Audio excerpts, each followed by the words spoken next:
Hello guys, আজকে হচ্ছে Sunday আর এখন বাজে দুপুর 2টো। তো চলো এখন থেকেই আজকের ব্লগটা স্টার্ট করছি।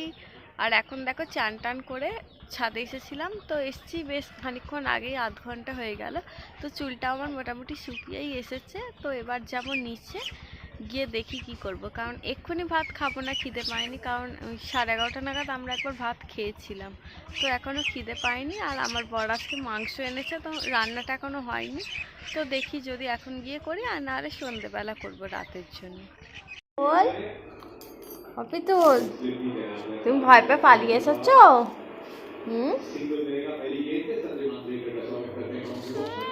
পালিয়ে এসেছো? ওগুলো কে দরজার বাইরে দাঁড়িয়ে আছে? তোমার ভয় দেখাচ্ছে? ভয় দেখাচ্ছে? এখন কটা বাজে দেখতেই পাচ্ছ, এখন বাজে 3:37, আর এখন আমাদের খাওয়া হয়নি। এখন চিকেন রান্না হচ্ছে। আমি বললাম রাতে খাবো, কিন্তু আমার বর বললো না, দুপুরবেলাতেই খাবো। তাই জন্য এখন দেখো চিকেনটা ওকেই বলেছি রান্না করতে, তো রান্না হয়ে গেলে আমরা খেয়ে নেবো। তোমার জোর খিদে পেয়েছে? মাংসের গন্ধ পেয়ে এরকম করছো? আমাদের পিতুল হুলোটার খুব খিদে পেয়ে গেছে। মনের দুঃখে একটু আগে ঘুমিয়েই পড়েছিল।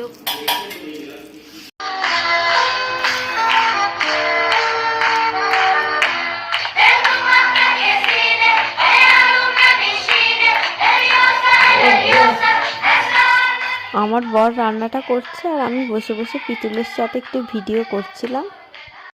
তো দেখো এখন বাজে প্রায় 4:30 মতো, আর আজকে দেখো শুইনি, কারণ খেতে খেতে 4টের বেশি হয়ে গেছিলো, প্রায় 4:15-20।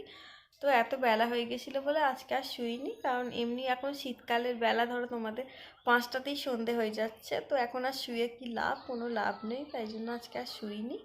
আর একটু বাদেই বিকেল হয়ে যাবে, আর আজকে মাও নেই, তো 5টার পর একটু সন্ধেটাও দিয়ে নেব। আর আজকে রাতে রুটি করব না, যেহেতু এখন চিকেন কষা করছি, তো রাতে ভাবছি একটু ফ্রাইড রাইস করবো। তাই জন্য সব জোগাড় টোগাড়ও করে রেখেছি, তাড়াতাড়ি করে সন্ধ্যেবেলাতেই রান্নাটা করে নেবো।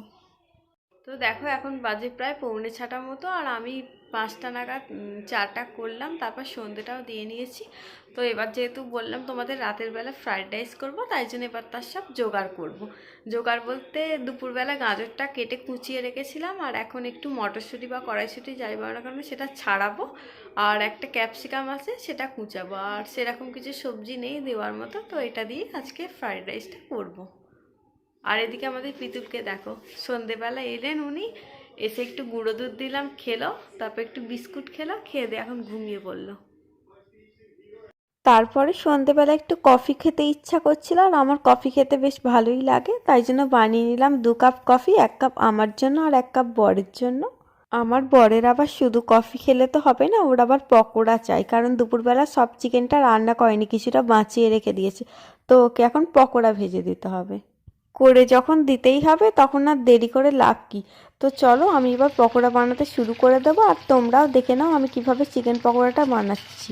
চিকেনের পিসগুলো যেহেতু বেশ বড় বড় ছিল, তাই ফার্স্টেই বরকে বললাম এগুলোকে ছোট ছোট করে টুকরো করে দিতে। তো প্রথমেই চিকেনটাকে ম্যারিনেট করে নেবো, তাই জন্য চিকেনের মধ্যে সব মশলা দিয়ে দিচ্ছি। তো ফার্স্টেই আমি দিয়ে দিলাম নুন, তারপর দিয়ে দিলাম হলুদ গুঁড়ো, এরপর একে একে দিয়ে দেবো জিরে গুঁড়ো, ধনে গুঁড়ো, লঙ্কা গুঁড়ো, গোলমরিচের গুঁড়ো, চিকেন মশলা, আর এরপর এর মধ্যে দিয়ে দেবো 1 চামচ মতো আদা বাটা আর 1 চামচ মতো রসুন বাটা। এরপর দিয়ে দেবো পেঁয়াজ আর কাঁচা লঙ্কা বাটা, আর পেঁয়াজ আর কাঁচা লঙ্কাটা আমি একসাথে মিক্সিতে পেস্ট করেছিলাম বলে তোমরা চাইলে আলাদাও করতে পারো। আমি একটা ছোটো সাইজের পেঁয়াজ দিয়েছিলাম। এছাড়াও আমার কাছে টক দই ছিল না, তোমাদের কাছে যদি থাকে তো তোমরা দিতে পারো। ভিনিগার থাকলে অল্প একটু ভিনিগার দিতে পারো। তারপর সব কিছু একসাথে মাখিয়ে নিয়ে ঢাকা দিয়ে রেখে দেবে। কিছুক্ষণ পর যখন পকোড়াটা ভাজবে, তার আগে এর মধ্যে দিয়ে দেবে একটা ডিম ফেটিয়ে দিয়ে দেবে, আর তারপর দিয়ে দেবে অল্প একটু ময়দা আর অল্প একটু কর্নফ্লাওয়ার। তোমাদের কাছে যদি ধনেপাতা থাকে চাইলে দিতে পারো। তো এরপর সব কিছু ভালোভাবে মিক্স করে নিয়ে তারপর কড়াইতে তেল গরম করতে বসিয়ে দেবে। তেলটা গরম হয়ে এলে তোমরা একটা একটা করে পকোড়া ভেজে নেবে, আর তোমরা কিন্তু পকোড়াটা হাই আঁচে করবে না, লো টু মিডিয়াম আঁচেই ভাজবে। আর এইভাবে বানালে পকোড়াটা কিন্তু খেতেও খুব টেস্টি হয়। তো তোমরা যারা এখনো বাড়িতে পকোড়া বানাওনি, তারা একবার হলেও বাড়িতে বানিয়ে দেখো। আমাদের বাড়িতেই চিকেন পকোড়াটা প্রায় দিনই হয়। তো চিকেন আনা হলেই বেশিরভাগ সময়তেই একটু করে চিকেন আলাদাভাবে সরিয়ে রাখা হয়, কারণ রাতে যাতে পকোড়াটা করতে পারি। তো দেখতেই পাচ্ছ আমার পকোড়াগুলো প্রায় ভাজা হয়েই এসেছে। পকোড়াগুলো ভাজা হতে কিন্তু বেশ একটু টাইম লাগে, তো একবার কড়াইতে দিলে মোটামুটি 7-8 মিনিট মতো টাইম দিতে হয় পুরো পকোড়াটা রেডি হওয়ার জন্য। পকোড়াগুলো ভাজা হওয়ার পর বর 2-4টে খেয়ে বেরিয়ে গেল, আর ও বললো এগুলো রেখে দিতে, ও পরে এসে খাবে। আর মাও সেদিনকে গেছিল বোনের বাড়ি, আর বাবাও বাড়িতে তখন ছিল না, তাই জন্য আমি একা একাই খেয়ে নিলাম। তো পকোড়া তো খাওয়া শেষ, এবার রাতের জন্য রান্না করব ফ্রাইড রাইস। তো তোমরাও দেখে নাও কিভাবে করছি। দেখতেই পাচ্ছ আমি একটা 1 কিলো বাসমতি রাইসের প্যাকেট নিয়ে নিয়েছি, তবে পুরো চালটা করিনি, আমি হাফ মতো করেছিলাম। ফার্স্টে চালটা ভালোভাবে ধুয়ে নিয়ে ভিজিয়ে রেখে দিয়েছিলাম। আমার কাছে সবজি বিশেষ কিছু ছিল না, তো আমি কি নিয়েছি দেখে নাও। আমি নিয়েছি মটরশুঁটি, ক্যাপসিকাম কুচি আর গাজর কুচি, আর তার সাথে কাজু কিশমিশ।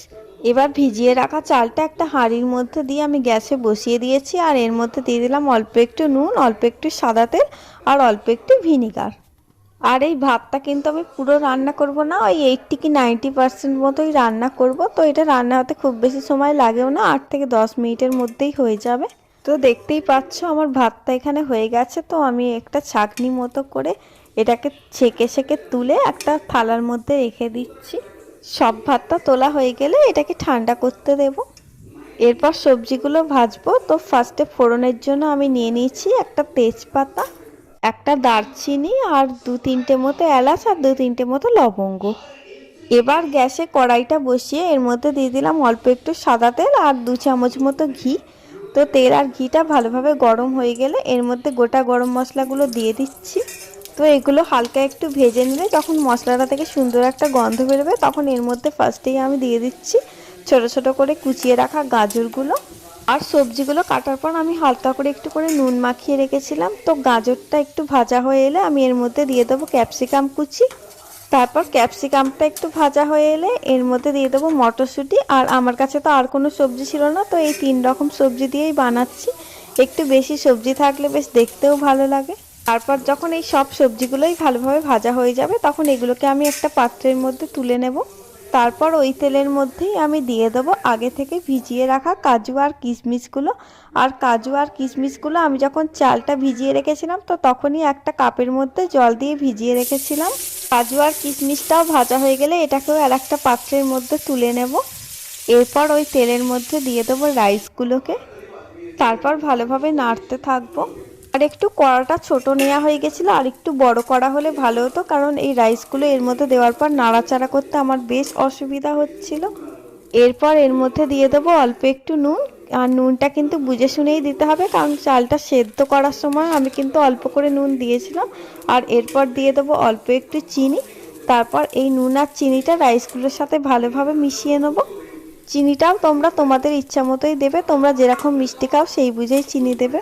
এরপর এর মধ্যে দিয়ে দেবো আগে থেকে ভেজে রাখা ভেজিটেবলগুলো। তারপর এই সব ভেজিটেবলগুলোকে রাইসটার সঙ্গে ভালোভাবে মিশিয়ে নেব, নাড়াচাড়া করে বেশ কিছুক্ষণ ধরে নাড়াচাড়া করার পর এর মধ্যে কাজু কিশমিশগুলোও দিয়ে দেবো। তারপর এগুলোকেও ভালোভাবে মিশিয়ে নেব। তারপর এর ওপরে ছড়িয়ে দেবো কিছুটা গোলমরিচের গুঁড়ো। তো এটাও তোমরা কতটা দেবে, তোমরা যেরকম ঝাল খাও সেরকম বুঝেই দেবে। তো গোলমরিচের গুঁড়োটা দেওয়ার পরেও ভালোভাবে মিশিয়ে নেব, তাহলেই আমার ফ্রাইড রাইস একদম রেডি। আমি এর আগেও একবার বানিয়েছিলাম, এই নিয়ে সেকেন্ড টাইম বানালাম। তো তারপর ফ্রাইড রাইস বানানোর পর সকালের মাংসটা গরম করে নিলাম, তারপর বরকে খেতেও দিয়ে দিয়েছি। ওর খাওয়ার পর আমি নিজেও খেয়ে নিয়েছি, আর আমার খাওয়ার পর দেখছি পিতুল এসে হাজির, তাই ওকেও একটুখানি দিয়ে দিলাম। এর আগে একদিন ফ্রাইড রাইস ওকে দিয়েছিলাম, সেদিন খাইনি, কিন্তু আজ দেখলাম খেয়ে নিল। এখন বাজে প্রায় রাত্রি 10:30টার মতো। তো চলো আজকের ব্লগটা এখানেই শেষ করছি, দেখা হবে আবার নেক্সট ভিডিওতে। ততক্ষণ জন্য সবাই ভালো থেকো, টাটা, গুড নাইট।